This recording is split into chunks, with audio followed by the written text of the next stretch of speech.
You guys have played physical football all year. How do you guys kind of ramp that up another level for next week? Yeah, it's just kind of knowing what we got to do, executing our assignments, and Coach Gordon always talks about it, playing with our cleats in the ground, and I feel like that's been the biggest part of the last couple of games we've been on, and is just playing with our cleats in the ground, knowing what we're doing, keeping it simple, and just understanding what the offense is trying to hit us with. And then along those lines, you sniffed out that screen against Indiana. Was that something that you had prepared for, or did you see a key that kind of allowed you to do that? Yeah, we prepared for screens, but he was just kind of floating up the middle, and he didn't really run. So, it was open for him to run, and he didn't. So that's when I was kind of like, what was going through my head, and then I just saw him burst out, and I saw the lineman run with him, and that's when I knew it was just a screen. And so, it was just a little different timing from him that they hadn't really showed, and so that's just really all I saw. Every unit on this defense has suffered injuries this year.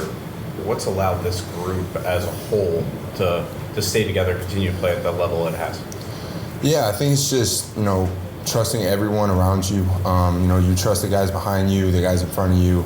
The whole defense as a unit we really grown and trusted each other in everything we've done. And so, and I think another thing is just having older guys that are teaching younger guys behind them. Everybody knows really what they need to do, what they're supposed to be doing on each and every play. And so I think that's the way we've really stayed together and been able to work through the injuries and keep this road going. How big of a blow is losing a guy like Riley Mills?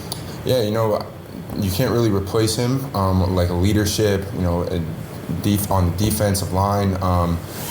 As a captain, he's one of the biggest parts of our defense. But for me, it's just like I like to think of the next man up mentality, and so I know Riley's got the D-line room ready for when he's not here.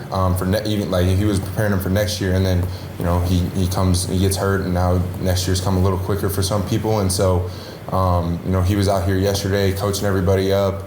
Making sure everybody knew what they were supposed to be doing, and I think that's just who he is as a person. He was making sure everybody was ready, and so when he goes down, the next man's ready to go. And then they've got a next man in at quarterback. What are your early thoughts on, not too much film on Gunnar Stock?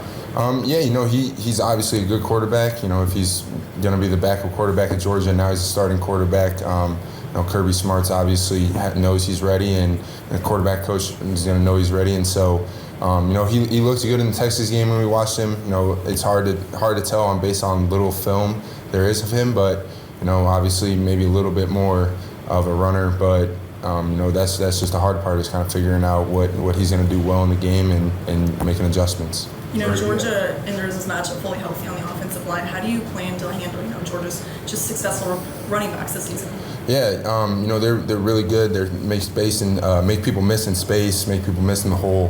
They're really good running backs. They're fast, and so I think it's just making sure that we do everything we can out on our practices to make sure that we're not missing tackles in the holes, we're not missing tackles in space, and Coach Free's done a great job of getting everyone ready for those chances when they're going to come in the game, because you're going to have to make a play in space, and so we're getting ready for that, and it's hard to replicate how good of a running backs they have, a line they have, and so it's just try and figure out as best you can out on the field, and then when you get the opportunities in practice to make open field tackles, you have to make them. Drayk, I know you could have gone just about anywhere, but is this one of the reasons that you come to Notre Dame for these type of games, these type of opportunities?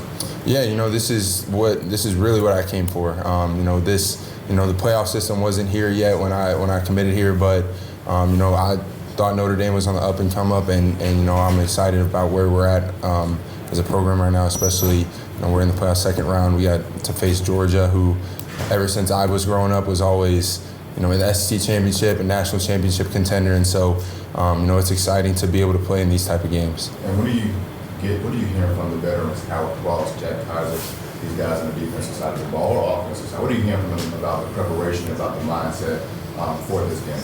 Yeah, it's they talk about just not doing too much. Stick with what's gotten you here. You don't got to do too much, don't do too little, but just stay consistent in what you've done through all season. The other thing they talk about, like Jack's been in big games before, and he's just talking about don't make the moment bigger than it is. We've had after our loss to NIU, it's kind of been on a stretch here where we've had to win, and it's just not making the moment bigger than it is, and that's just what we're trying to do.